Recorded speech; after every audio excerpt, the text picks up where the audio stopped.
J'ai déjà fait un test. J'avais laissé le marc et en fait ça a fait des trucs pas ouf. Et je pense aussi que j'ai voulu en mettre partout, ce qui était un peu trop.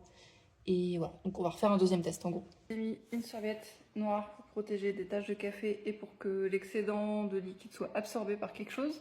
Parce que la dernière fois, mon papier s'était un peu trop absorbé et du coup il était redevenu tout mou comme au stade où je viens de le faire.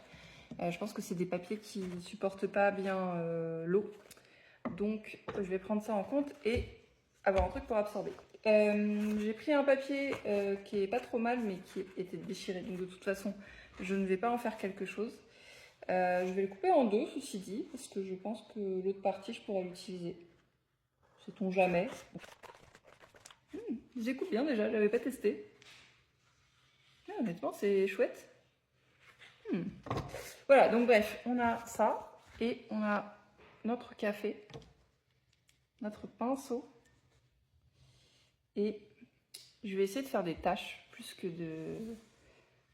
que de balayer tout le papier comme j'avais fait la dernière fois.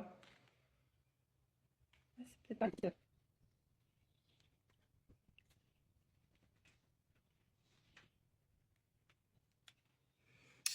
C'est pour des essais. Alors les petites taches, c'est pas mal. Vraiment les toutes petites, ça fait un peu papier piqué. Donc ça j'aime bien. Mais est-ce que je préfère pas sans? Je ne sais pas. Et les grosses taches comme ça, non j'aime pas. En fait c'est la couleur que ça rend que j'aime pas. On va essayer avec du thé du coup pour voir si ça change la couleur.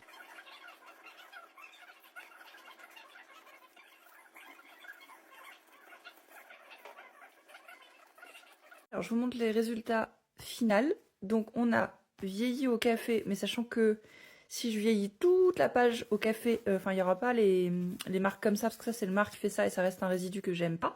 Mais c'est plus pour la couleur un peu uniforme. Et je sais pas si on voit, mais il y a vraiment des endroits où c'est très jaune. Ça c'est vieilli au café, mais donc oubliez ces taches là, mais juste des petites taches comme ça fait un peu papier piqué, j'aime un peu bien.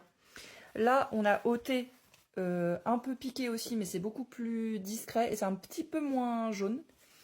On a vieilli au thé sur une plus grande surface.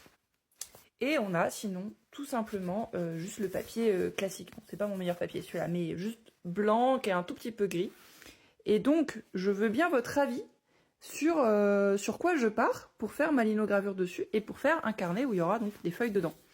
N'hésitez pas à me dire en commentaire parce que je suis vraiment pas décidée. J'hésite vraiment entre faire juste des petites taches, je pense que ce sera pas vieilli en entier parce que ça altère un peu trop la nature du papier, et juste en fait ne pas le vieillir et laisser le papier tel quel. Donc dites-moi en commentaire ce que vous préférez.